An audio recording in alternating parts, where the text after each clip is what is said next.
Hi friends, welcome back. आज की BEd की सेकेंड ईयर की वीडियो में हम पढ़ेंगे सब्जेक्ट का नॉलेज, लैंग्वेज एंड करिकुलम का नेक्स्ट टॉपिक जो है रूसो की दार्शनिक चिंतन की ज्ञान मीमांसा।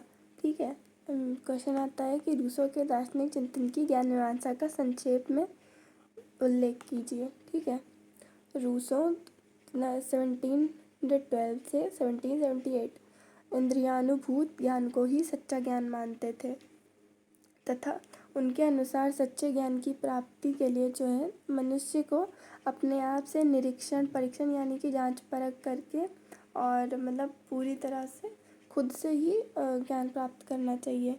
ठीक है, अब सवाल ये उठता है कि रूसो ने प्रकृति को किस रूप में माना है। ठीक है, तो रूसो ने जो है प्रकृति को दो रूपों में स्वीकार किया है। एक वो जो मनुष्य जो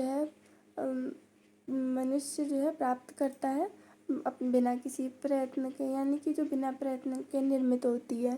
ठीक है, दूसरी वो जो मनुष्य ने अपने जन्म से पाई है और जिसके साथ मनुष्य कोई छेड़छाड़ नहीं करता। ठीक है, इस प्रकार प्रकृति जो है उसके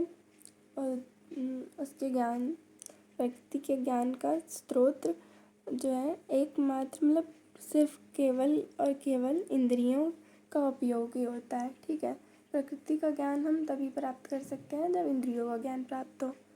ठीक है, इस वीडियो में हमें यह पता चलता है।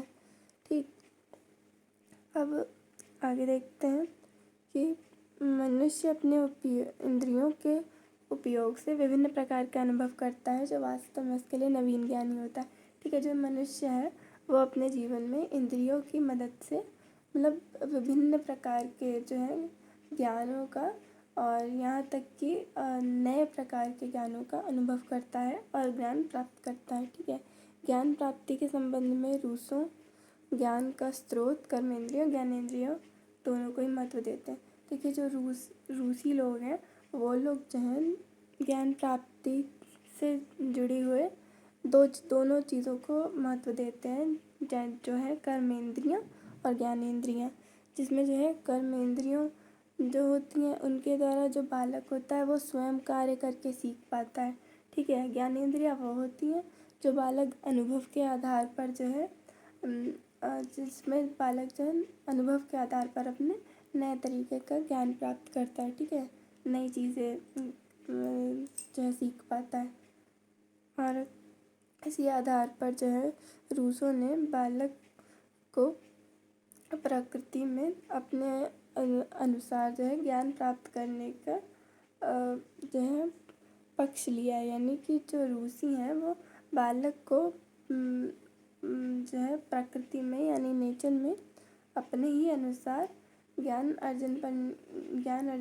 अर्जित करने के पक्ष में रहते हैं, जिसमें जो है बालक को पूर्ण स्वतंत्रता दी जाती है जो है ये ज्ञान सीखने में, यानी कि बालक को पूर्ण स्वतंत्रता के साथ सीखने में सहयोगी हैं ये लोग।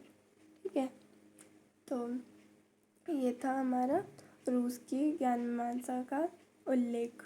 ठीक है, जिसमें जो है उन्होंने बालकों को पूरी तरह से स्वतंत्रता रखी है और कर्मेंद्रियों और ज्ञानेंद्रियों के दोनों के पक्ष में है और वे जो है मनुष्य की दो प्रकृति को मानते हैं, दो रूप में मानते हैं प्रकृति को, जो कि एक होती है प्रयत्न के बिना निर्मित, दूसरी होती है जो मनुष्य अपने जन्म से पाता है जिसके साथ कोई छेड़छाड़ नहीं करता।